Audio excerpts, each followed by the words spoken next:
In this lesson 8.2 composite figures, we calculate the area of a shape that is composed of at least two basic shapes. This is a list of the basic shapes that you should know how to calculate the area of each of them. In the example, we have a parallelogram and rectangle composed together to create a new figure. The second example is half circle, or we call it semicircle, composed with a square. We can have any two basic shapes like this one, triangle with a trapezoid. So they create a new figure is called a composite figure. This is a table with formulas for the main or the basic shapes that you should know.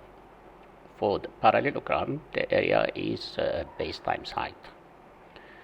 Okay, that's the formula. And the shape for the triangle, the area is half base times height. For the trapezoid, the formula is half height times the sum of the two bases. For the circle, the area is pi r squared. Let's start with this example.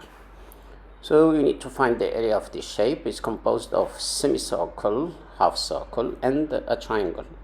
So to do that, you have to split this shape into two basic shapes. Okay, one of them is half circle, the other one is a triangle, and then calculate the area of each of them. This half circle, okay, has a diameter of 6 meter, and the triangle has a base of 11 meter and a height of 6 meters. This semicircle has a diameter of 6 meters. Now, the area of the semicircle is half pi r squared, half the area of the circle. R is 3. Because the diameter is 6, so the radius is half the diameter. So 6 divided by 2 gives you what? Gives you 3. So in the case you get the radius. Radius equals 3. And then you use it in the formula for the area.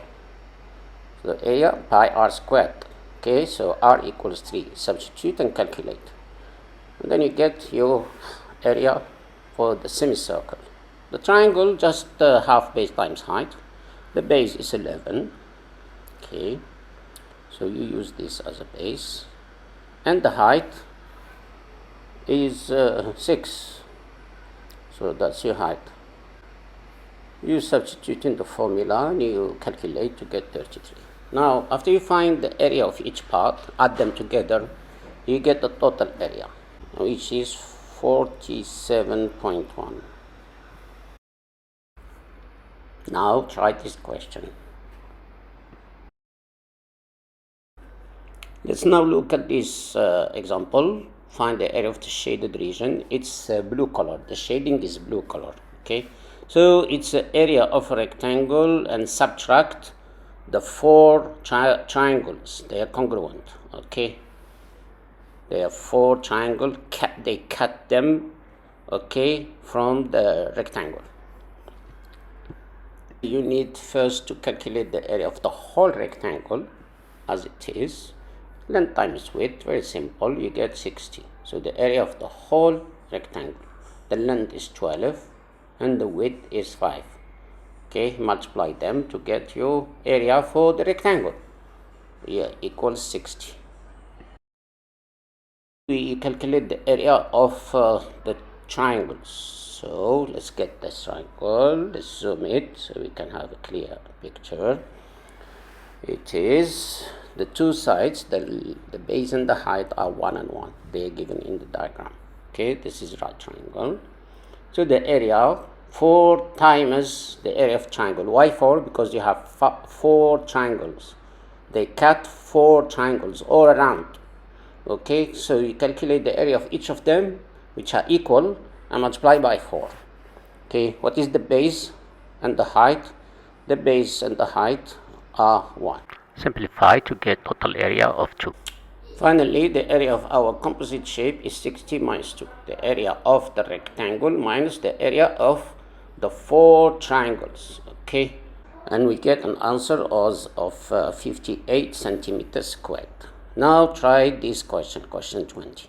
The answer is given for you to check your work. And this is another question for you to try. And this is the solution for you to check your work. Now I'm going to explain another question. Find the area of this field. Okay, so you have a square in the middle of side 8 meters is clearly a square because the length and the width is 8, and two semicircles on the two sides, left and right sides. The area of the two semicircles together, they make the area of one circle. So we calculate them together as an area of one circle. Okay, we use the formula for the area of circle and we get the answer. Then we add the area of the square between the two semicircles, 8 times 8, side times side, we get 64. Then we have to add the total area of the circle and the square to get the area of the field. Okay, here we are, well done. We finished the whole explanation and mainly the main examples. These are a few extra practice for you to use in class and at home, and there is another worksheet as well in LMS, so make sure you answer all the questions. Good luck. Work hard. Make sure when you finish you check your work. The answers are given for every single question here. Check your work.